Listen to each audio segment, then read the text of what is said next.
Any more questions just off that? Totally different one. I want to learn to talk to animals. I've talked to plenty of plants. Now you're getting more into the spiritual realm and the etherical realm.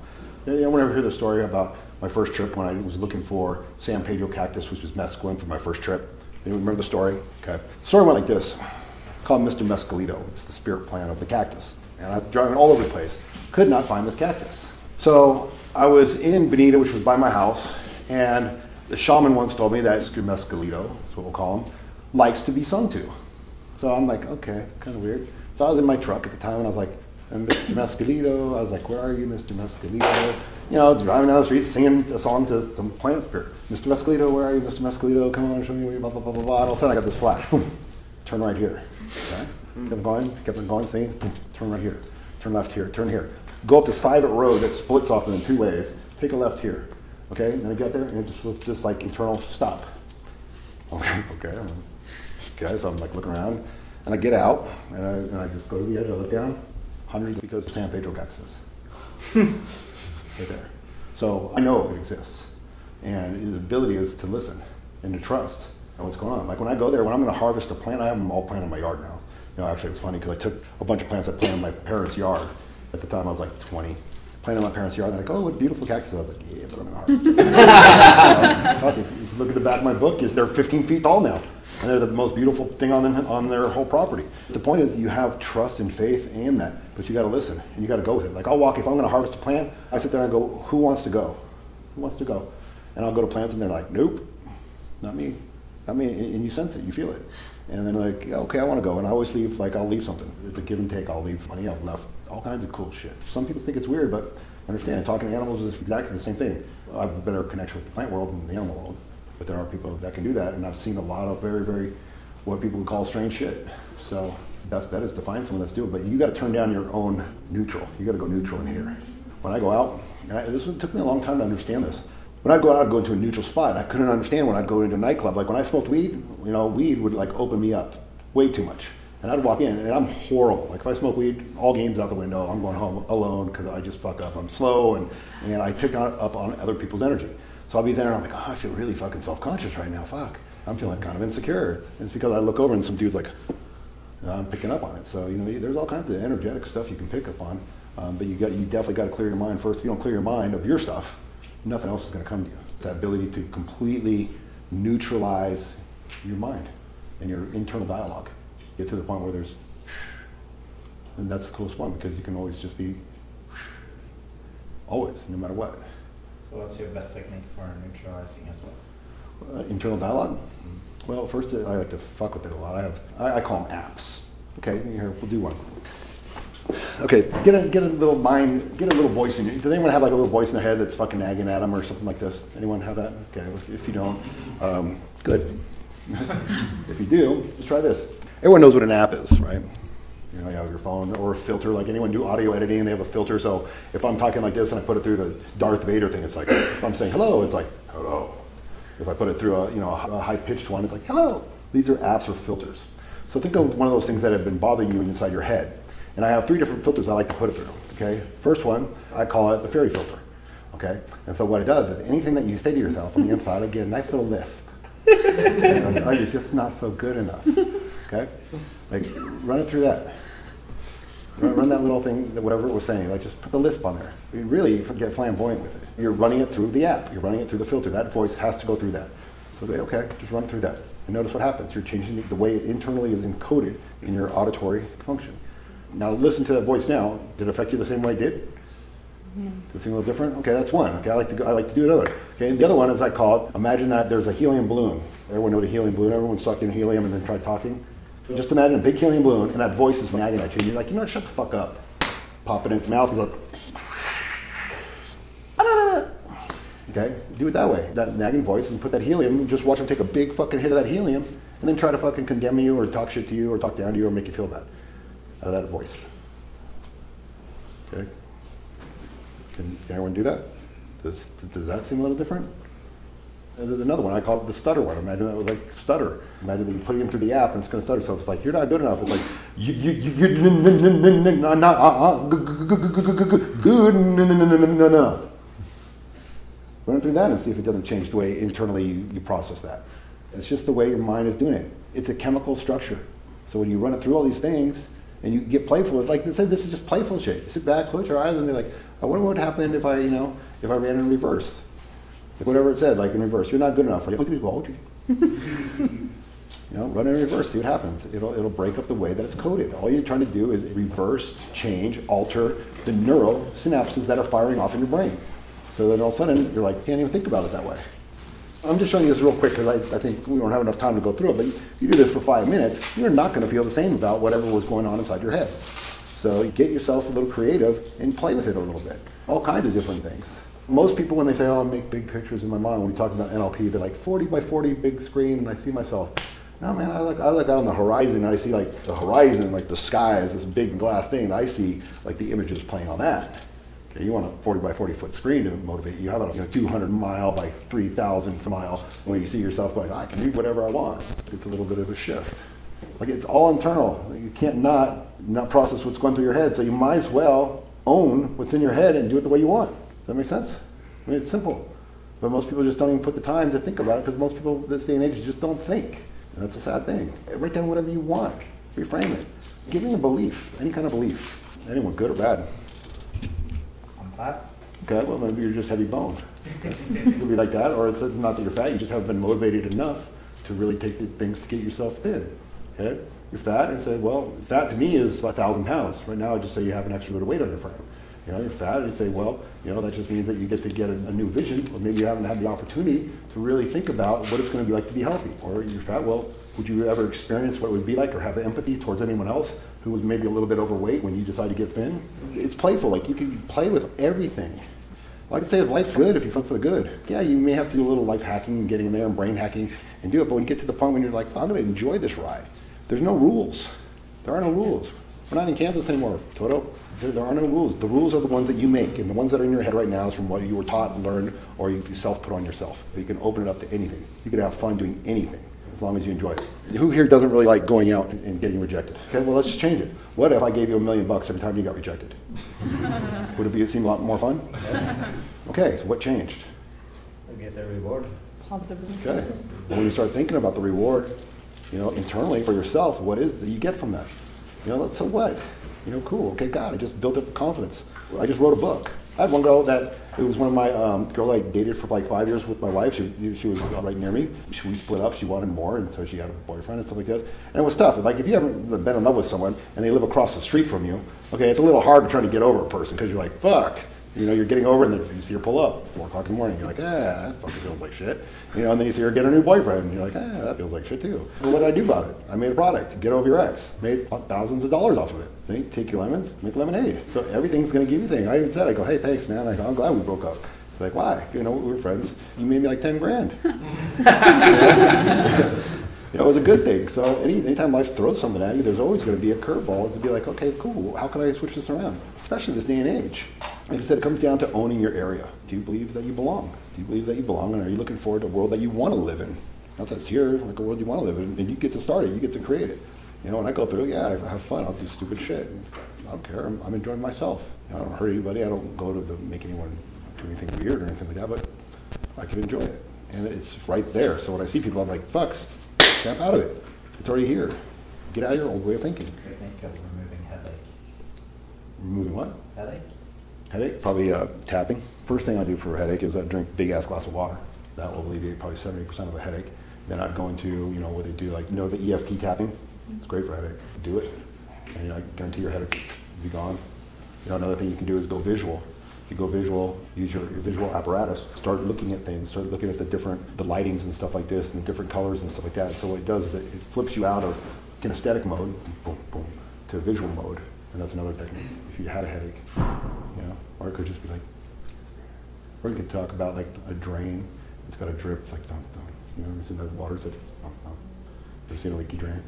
And every once in a while, it just kind of has that dum dum, dum dum. And what happens is you get to the point where you decide that you're going to do something about that. So you take a good deep breath, and you gather your tools, and you go over and you just tighten it up. Sometimes that just stops. It could be metaphoric like that as well. Other different techniques. Then afterwards, just do it like, anyone know tapping? Do a tapping thing on them. watch it transform, just like that.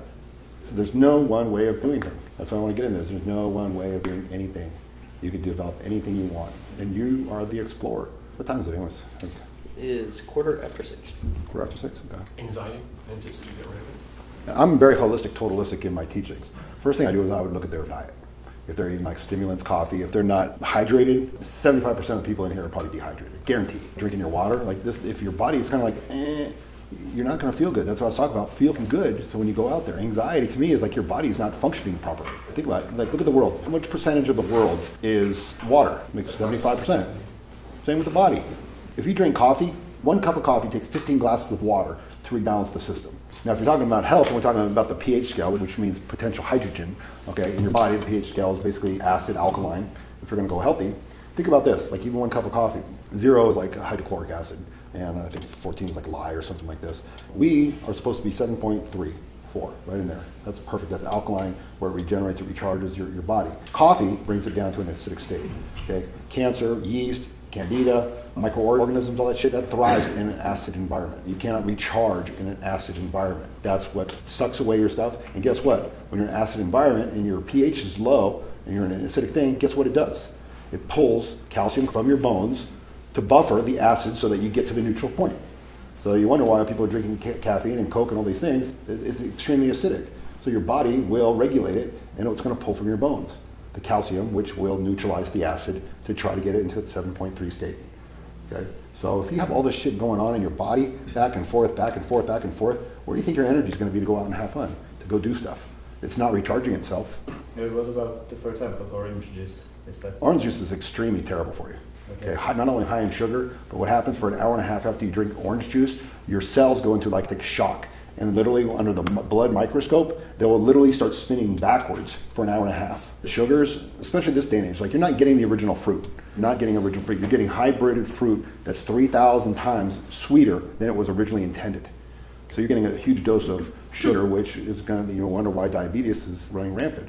I drink green juice, like cucumbers, celery, green. Like I just drink green juice. And since I've been 100% on that, I tell you right now, not only my mind is quicker, my thoughts are better, my energy is better, I'm getting more shit done, I'm happier, more endurance, stronger. Whatever thing you're doing is look at it, because if you're not in an alkaline system, you're fucked. Cancer and all those things cannot thrive in an oxygenated system. It can't. It thrives in an acid environment. Which fruits would you recommend? The only fruits that I would really recommend, we actually wouldn't really eat too many fruits at all. But if I was going to do them, I would put lemon, lime in water, squeeze it. It's acid in there, but it converts into the body into one of the most alkalizing stuff there is. Like I said, fruits, I said maybe 10% of the diet should be fruits, just because they've been hybrid so much that, you're releasing insulin. And I mean, it's just amazing how much sugar we're taking in. Your body does not need that much sugar. And it's just, everyone's fucked up. You're going to get everything you can out of vegetables, greens. And I can say that. That's why I'm doing what I'm doing. So people could say, oh, you need your protein. There's plenty of protein in wheatgrass, green peas. I grow my own sprouts, my own wheatgrass. This is live food. It's called hope. Live food has what they call hope in it. Everything, even the shit that I'm buying today, it doesn't have what I call the hope in it. The hope is your hormones, the plant hormones that's going to regulate your own body. The oxygen. So you got H is the hormones. O is the oxygen. You can oxygenate your body by live foods. Phytochemicals, which are extremely important, do all kinds of things that we don't even yet know about. And then E, your enzymes. Your enzymes are your life force. You run out of your enzymes, you're dead. That's the new theory. You have a set amount of enzymes. So anytime you're trying to eat food, if, like say, I eat live food, it's got its enzymes in there. It's going to break down because the enzymes are present to do that. If I don't have enzymes, with live, when you cook your food, first of all, it's dead. Okay, your food's dead. It's just dead. Okay, you're not getting any life force from it. So when you start eating with the hope, all that shit transfers to you. You don't need extra enzymes to digest the food. When you're eating meat, when you're eating like dead food that's cooked, your body has to take out of its storage supply of enzymes to digest that, because it's like foreign. It's like looking and going, hey man, like what the fuck is this? We don't have anything. It's dead. People wonder why they feel shitty, because you're eating dead food. When you eat live food, there's a process called biogenesis, which transfers the life force from that plant to you in an energetic fashion. So that's why it's important to do that. Like I said, I didn't mean to be a health lecture, but after doing this so many years, I really understand when you feel good and you're like vibrant, you want to go out, you want to meet people, you feel good about life, all that good stuff. Is the live food same as raw food? No, live food is live. Live is sprouts. You know, like I got mung beans in there and shit. That's live food because it's still growing. Wheatgrass, green peas, sunflower sprouts. Green peas, sunflower sprouts, and wheatgrass are 30 times more nutritional dense than anything organically you can grow in a garden.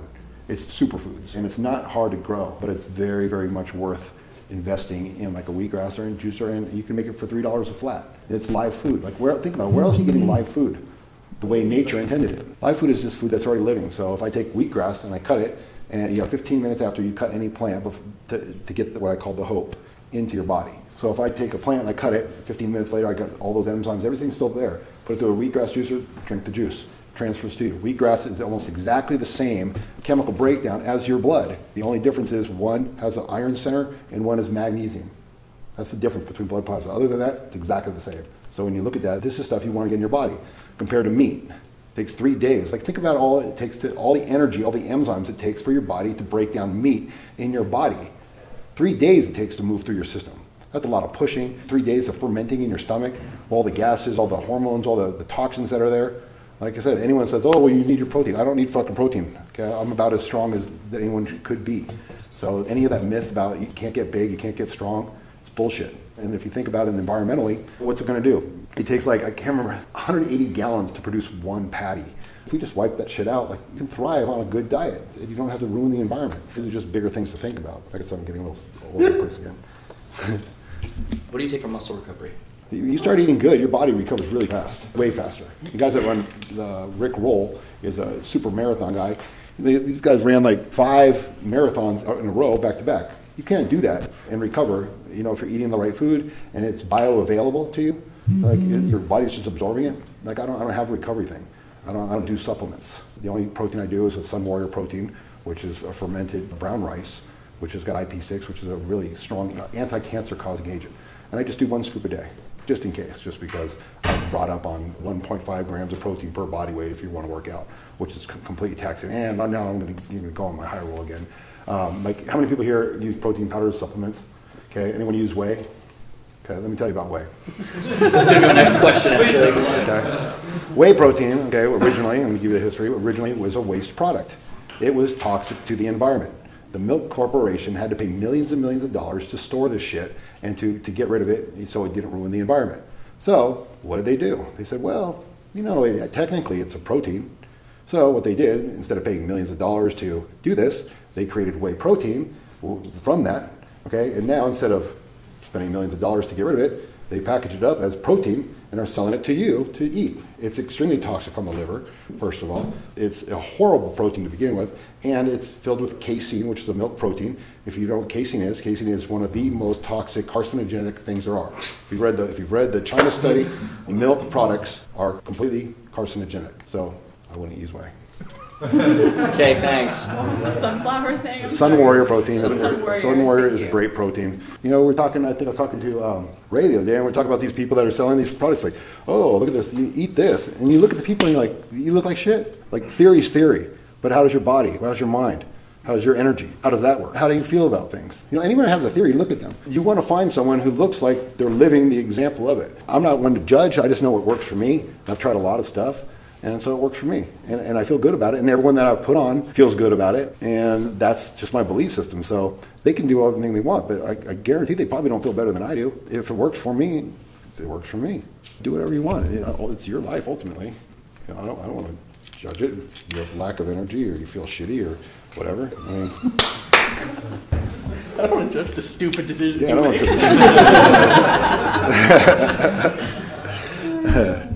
Like I said, I have a lot of topics. So Do you know about green supplements? Green supplements? Yeah, Great. The greens, yeah. Yeah, they're not as good as the real stuff. They got a lot less potency than it. But if I put that in a green drink with an avocado or something like that, it's fantastic. Highly recommend those. What's your take on vitamin supplementation? Oh, here's another one. All right. Oh, and someone remind me to go into the clothes too. All right. Vitamin supplements, first of all, 90% of the supplements on the market, okay, are toxic to you. All right, they are, because they're made from they're made in a synthetic, chemicalized form, and there's a lot of petroleum based. The same fucking shit tar that's on the ground out there is in these chemicals, and your body looks at it like a toxin, because the way I look at it is it needs a lot of different cofactors so your body will absorb it. So, you know, all of a sudden you get vitamin C. If it's not whole food supplements, do not take it. okay, because they think they can just mimic it in the laboratory. It would be like this. This is the metaphor I like to say. A synthetic vitamin C, cheap to make, okay, it doesn't have any of the cofactors that work with it, like all the cofactors, all the different vitamins that the body goes, yeah, I recognize you, cool. Okay, so we get a vitamin C and it's fake. The body looks like, imagine you're sitting at your house and you hear a knock on your door. And you like open and there's this big floating eye and it's like, okay, let me in. You're probably going to be like, fuck, that's fucking okay, your body looks at it like it's an invader because it doesn't even know what it is. Okay, it's synthetic. It's got chemicals in it. So your body looks at it and like it's an invader. Now imagine if you had a whole food supplement and it's got some of the cofactors that exist in nature. It's like you open the door and there's like a beautiful Playboy model and she's like, hey, can I come in? It's like, yeah, come on in. So your body does it. There's a great book out there called Supplements Exposed. If you really want to get the lowdown, only whole food supplements. Do not do that to your body on any of that. When you say whole food supplements, you mean supplements like from like vitamin C if you want to get from lemons? Plants. Macronutrients. Yeah, plant-based. Okay. Plant-based. Not the supplements they sell at Whole Foods. No. Well, they have some good ones, but they also have some bad ones as well. They did a study on beta carotene where they're like, get beta carotene, and they had to stop doing the test because they developed more and more tumors from that. Like, if it's not whole food based, do not put it in your body. Are you okay with the whole food supplements, or do you think that's a sham No, also? whole food supplements okay. I'm okay with. All I'm right. absolutely okay with. Cool. So have your diet, now that you're eating only living food, is it a pretty small number of foods you eat? And what would you say, do you eat pretty much the same thing every day? And what would that look like? Personally, to start with, like this is, if anyone wants to get off it, I suggest the first thing they do is a 3-day juice fast, green juice only, because it takes 3 days to knock off the sugar cravings, and I believe sugar is absolutely 100% a bug. After 3 days, it knocks all the cravings out, so you're like, you won't crave it anymore. That's the hardest point. You eat pizza the next day, you crave more pizza. There are corporations that are out there, and their sole purpose, they have scientists, and their sole purpose is to find chemicals that are addictive, that are off of opiates that they put in your food, so that you become more addicted to them. That's the salt, the SOS, the salt, the oil, the sugar. They want to find the perfect combination, and they usually do it in little realms or one molecule away from an opiate. So you become more addicted to it. It's pretty disgusting, actually. So when you get over the 3 days, I like to stick to something basic. Like what I have right now, I use an avocado, a bunch of spinach that's in there when I'm traveling, a bunch of baby spinach. I put turmeric in it, I put peppers in it, and I put a lot of seasoning and sea salt. And I blend it up and I drink it. And that's fulfilling. The fat in the avocado is a good fat. It fulfills you up. And so if you can stay real basic in the beginning, you're going to get through it. It's when people start saying, well, I need to get a dehydrator and make all this shit. Get real basic and just stick with it. I'm type 1 diabetic, so I've got a fairly difficult challenge with things like that. So I'm wondering if there's a fairly routine kind of thing. I would look into Dr. Robert Young's book, The pH Miracle for Diabetes. Lots of kids that are on that have come off of their insulin. Dr. Robert Young, look him up on YouTube. pH Miracle. The pH Miracle. And they have a diabetic book out there, and he's reversed lots of diabetics. It's a good book. What's your take on fish oil? Fish oil? Okay, you ready? Okay. Fish oil, first of all, when a fish dies, in the first 30 seconds, it starts to decompose, and it goes in what they call lipid peroxide, which is a carcinogen. It's then taken in petroleum-based capsules, and they're pumped with chemicals so that it doesn't smell. Fish oil is absolutely 100% rancid, and it's 100% carcinogenic. Krill oil, that, whatever. You're just as good from flax oil. Okay, flax oil is great. The highest potency that I'm aware of that I've actually done is chia seed. If you can sprout chia seed, which is kind of a pain in the ass, but if you can sprout it, it's the highest concentrated of omega-3s. Flaxseed is good, and hemp oil is also good. I have flaxseed. If you look in there, I have flaxseed. It's a squirt. It's extremely healthy for you. Fish oil, stay away from. Absolutely, 100%. The guy who I follow, who's just brilliant, a guy named Dr. Brian Clement. I've actually done some interviews with him on YouTube. I'll go into a little bit of clothes just because I think everyone should be informed. Probably you guys don't use these, but clothing is huge when it comes to like toxins getting in your body. Okay, and I fuck up, like everyone fucks up on their thing, but anyone see those like neon, those Under Armour garments and stuff like this? They're made from petroleum. Okay, they have vapors on them which are toxic. And so think about it. You're working out, your body opens up the pores to sweat, and you have this toxic material that's leaching out still chemicals even after 100 washes, and your body opens up and then closes down and sucks it right in. Think about babies. If you're ever going to have a kid, all these clothes are fire retardant, on beds that are fire retardant. What does a baby do most of the time? Fucking sucks on things. So he's got his clothes, which are fire retardant clothes, and it's putting in its mouth, sucking those chemicals directly into its head. So these are all things to think about as far as that goes. There's a lot of crazy shit. What kind of clothes do you recommend for a workout? If you can wear cotton shirt and cotton, sweats, if you can, it's there. I mean, like I said, there's your bullshit factor. Sometimes I still wear my neons. At least they breathe a little bit more than these clothes things. Also, if you're a woman and you're going to be pregnant, definitely up on your omega-3s. Okay, I don't know if you know about this, but that's what the brain needs at first. So a lot of women with postpartum syndrome is because their omega-3s are out. So by supersetting that, you're giving it to your baby, and then women, because they're getting a lot of it taken from them, they don't replace it, and that's why you get postpartum depression. It has to do with the omega-3s. Like I said, this is just kind of going off on these things. How are you with leather? Leather? Yeah. Leather's natural. So, I mean, depending if you want to wear leather, I mean, like, I'm not going to condemn people that wear leather. Maybe I'm just not on that level. Some people are like, oh, you don't wear anything leather.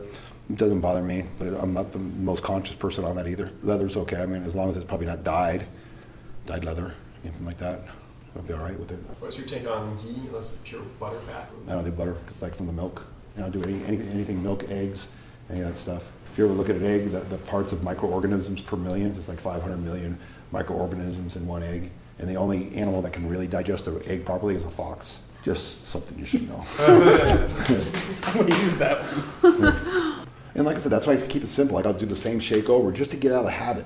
Once you're out of the habit of eating crappy food and you start to feel the energy go through you, you're like, okay, cool, like I can do with this for a couple of weeks. I'm not full, I'm not hungry. It satisfies, and then you maybe add one thing to it, a little tabbouleh here or a little bit of variation, but you don't really need that much. Like people are just addicted to, like, it's a social thing. Sit down and eat to feel good, and when you're full, you go numb. Your energy goes down, you're not as in touch with your feelings. When you feel good, you're exuberant, you're expressive, you're in touch with your feelings, and a lot of people want to numb that because a lot of people aren't good with that. So the biggest problem I have with diets is, you have friends, you go out to eat. What do you do in this situation? Your friends all want to go out and eat pizza. Would you go out with them and hang out and not eat, or would you? There was a time I couldn't because I'd fucking go plumb. Okay? And like, so it's taken me 3 years to get to this point. Trust me, I went out and I'd eat pizza and all that stuff. But what I found is what I'd do is I would make, before I knew I was going to go, I would do like an avocado drink, and I would get full before.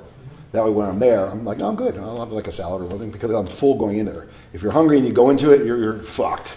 You're like, I'll just do this, and I'm all or nothing. So as soon as I start, it's over. So I just don't start.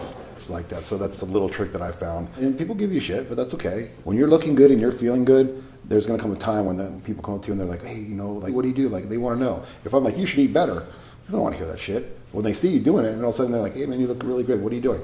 And people want to hear that, and people want to change that way. And that's cool because you can be an inspiration, not only for yourself, but for like kids, your neighbors. Like, this is important. People are dying left and right, and nobody's doing a damn thing about it. So you better smarten up and do that, because the typical SAD, they call it the standard American diet, the SAD diet, is just been killing people. And we can't figure it out. What's your take on the coconut oil craze? Coconut oil, there's coconut pulling, or you actually coconut oil? Actually, all of it. It's actually like very mixed. Okay. It's like, I'm even confused on it. My guy, Brian Clement, says no because it still can clog the arteries, but there's a lot of good benefits in it. So to me, like, I will do a tablespoon every once in a while. So I put it on my skin. It's great for sex. Yeah. Use it as a lube. Good to know. I don't know if any of you guys use condoms and you don't get that good sensation, squirt the lube on the inside of the condom. Just, some people don't get that. So, sorry, do you ever eat out, or do you strictly prepare your own meals? I pretty much just prepare my own meals. I'll go out with friends. Like, I can have a good time now because I feel good. If I do go out and I'm hungry, I'll see what they have on the menu. Maybe like a salad or stuff like that. But it really comes down to the prep. Like, the number one thing you want to do is just be prepared. Like, so if like, you eat a good salad there and you go out with them, you're not craving the shit, and you're not getting that social pressure either. And like drinking like water with lemon is great, and things like that. It's tough. It's really, really, really hard. But it really, really, really makes a difference. Especially when I look at my friends. Like I said, I'm 43. I think I feel and look pretty good for 43. When I look at my friends, I'm like, what the fuck? I don't even like to go on Facebook sometimes because I see everyone that I grew up with, and I'm like, I shouldn't know. Like, no, I don't want to look like that.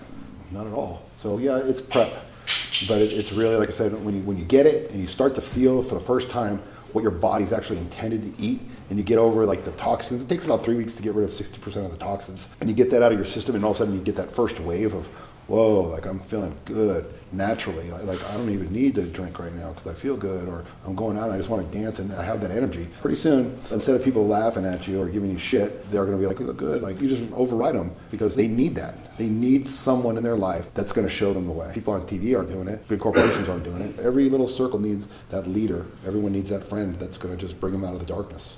And if not you, then who? Why are we not supposed to eat meat? Well, look at the intestines. Look at a meat eater. Their intestines is like 3 feet long. It's meant to move right through it. Look at a human. It's 27 feet long. It sits in your stomach for 3 days. It's incredibly toxic. If you look at what it does to your blood chemistry, you eat meat, your blood chemistry shoots down to an acid state right away. If you want to eat meat, go ahead. You know how many hormones are pumped in that shit? Yeah, but if you're like thinking you're a lion, you eat a zebra. Okay, well, We're human. look at our teeth. We don't have fangs, do we? We don't have the same teeth. We don't have the same digestive system as a meat eater. What's the strongest animals in the world? Chimpanzee, gorilla. Okay, they don't really eat meat. Every once in a while they'll have like a little weird shit going on, but that's about it. Like any meat eater I look at and say, okay, well, how do you think? Chicken's the number one causing cancer agent. You know, when it comes to like the meats. And then you got your shellfish and our water. If you're not distilling your water or drinking something there, there's 3,000 new chemicals introduced into the environment. If you've measured your water and looked what's in your water, not only full of fluoride, but it's full of birth control pills. It's filled with all kinds of shit that people throw down the drain. It's easy to get through. Okay, I'm not a doom and gloomer, but if you educate yourself and you know what's up, you can get a lot of that shit out of your system. Take the challenge. Go 2 weeks without eating meat. See how you feel. People are trying to numb themselves. They're not trying to feel. This is like a day and age where you want to feel. You want to be vibrant. That's life. Eating a dead animal is not life. And especially if you look at what they do to those poor cows, like beat the shit out of them in front of you, that's fucked up. You don't think you're eating that fear chemical? If I'm seeing someone get a bunch of murdered, and my body is releasing that fear, adrenaline, and all that shit, it's going to stay in there. It's going to crystallize, and then I'm going to go eat it? I don't think so. I'm not here to preach. I'm just here to just what's worked for me, and it works really well. What changed in you to look into this direction? We're not living for ourselves. We're living for our future. And the way our future is going, if I don't make the change and do it, then I'm contributing to the problem. Why don't I be the change that I want to see? If you look at my house, I have a distiller. I grow my own food. I'm trying to get from solar for like 9 months, and SDGD is just fucking with me. People putting it off. I'm really pissed. These are the simple things. Like I'm doing part. I drive a Prius. I'm trying to do my part. And that way other people look at it. And most people don't have that person in their life. They educate them. In 50 years, the scientists are saying that the life in our oceans are going to be dead because of all the chemicals and all the shit moving through it. That contributes to 2/3 of the oxygen of the earth. If the ocean dies, we die. So it's kind of worth it to change your habits. It's not going to happen all at once, but it's happening. And a lot of people are switching. And as soon as more people switch, and the big corporations realize that they can't make the money off it anymore because we're all educated, then the better it's going to be for all of us. Do you think that a lot of this stuff that you read that's made you realize like how horrible a lot of this stuff is for you, and how just cruel certain things are, has been a big part of the reason why you switched? No, I just switched because I want to be the change that I see in the world. When it comes to any of that, any of it, violence and stuff like that. Like I was a bouncer for years. And when it comes down to violence and stuff, people spit in my face. People have punched me in the face. And I won't retaliate because it's like, why would I go and make someone hurt who already hurts? A person who inflicts violence on someone's already hurting inside. What am I going to add to it? So it's like you got to step out, but it's creating your own original. Who do you want to be? Like it comes back to that. Who do you want to be? Who do you want to be if someone calls you a fucking piece of shit? Who do you want to be if someone rejects you? Like, who do you want to be? You have complete original blueprint on yourself. You. And once you understand that it's you, that's when things get fun because you get to say, no matter what, if someone flips me off, I just go, yeah, it's your IQ. You get to have fun in any situation. If anything, I'm trying to do is just to sink that seed in your head, like really stop and wonder what you're about. What are you going to stand for? Especially now. We're in the weirdest time in humanity. Nowhere else have we moved so fast technologically with so many different things than this time right now. We're in the experimental phase. Who knows what cell phones are doing to our heads? Who knows what all this shit? So, the best bet is to just be healthy so you don't die. Stay alive. Get your way through it. Because we're the coolest generation there is because we're the hybrids. Most of us. I don't know how old you are, but, we were there before the internet. We were here during the internet. All these kids that are there have no idea what life was like before. They need strong individuals that are going to tell them the right way. And they're learning. Everything's learning. It's changing for the better, even though it looks like it's worse. But it is, hopefully. You guys don't want to talk about cocks and vaginas? What the hell? You know anything about cat food? My cat. Sorry, I'm a dog guy. No, unfortunately. I've heard the cat and dog food is the same thing, just differently. My dogs eat mung beans, and when I turn on the juicer, they come hauling ass. They love green tree sprouts and sunflower sprouts. Like literally, they don't move faster for anything else. When I hit that juicer on, they hear that, they come hauling ass. They love it. So, they will eat it. Dogs are omnivores. They're scavengers. Yeah, they'll eat it. So, The cats are a little weird. I have a question not related to food or animals. With your coaching background and all the stuff you've done, do you have anything you've noticed techniques-wise or things you've done that to people who are like new to you or new to being coached by something, the uninitiated, have had the biggest impact for the person moving forward? Like, what's the highest efficacy thing or two things that you doing that you're like, people resonate with that and it works and change happens? I think it's the revering yourself. Like, get them to realize, like, hey, like, you're special. You're special. You're special. You're you. You're the only one that's ever going to be here. Don't fuck it away. Don't give away the gift that you were given. Like, you're given a gift. Like, once they really understand that and they embody that and they believe that and they know what they're about, it's cool because you get to see like people shift and finally let go of what people or what society or what even they thought about themselves. And it's like, then they get to be original. And so, like, when you really hammer it down to that, like, the first thing I say is, do you like you? If they say no, then they got to start really working on themselves. Like, when I say, would you date you? And guys say no, then I say, I can't do anything to help you date. There's nothing I can do because you're not going to believe it. You're going to fucking sabotage it down the line. So get to the point where you like you or you would date you. And then from there, you've taken responsibility. It may not be smooth sailing, but at least you have that foundation down. You know, and like doing self-work on yourself is like digging a hole. You can only put a skyscraper as tall as you go deep. So if you don't do any work and you don't take care of the garbage in the past and just clean it up so you're on an even slate, then you're not going to ever really probably rise too far. So you really got to get a firm foundation. So what anyone says or does doesn't affect you. And you're like, I'm going to live my life the way I want to, no matter what rules. And I'm going to laugh at myself, and I'm going to enjoy life, and I'm going to just be who I want to be. And then at the end of life, I'm going to look back and say, fuck yeah, I did it my way. That's the main thing. It's everyone wanting to conform to everyone else, the status, or afraid of what other people think. What you think about me is none of my business. If you offer me a gift, like people will, well, you said this to me, so if you offer me a gift and I don't accept it, whose gift is it? Yeah, so if I don't accept your opinion on me, isn't it still your opinion? So these are like all just mindsets to get a powerful way of looking at yourself. And like I said, when all the seminars go on, it's easy to say this, it's the warrior's way. Because you're going to be alone. You're going to go back to your house, maybe alone, roommates, whoever it is, and it's you and you. You and your shadow, and that's where it starts from. But that's where it begins. And once you get that from the foundation up, that's when you take off. It's the biggest battle there is.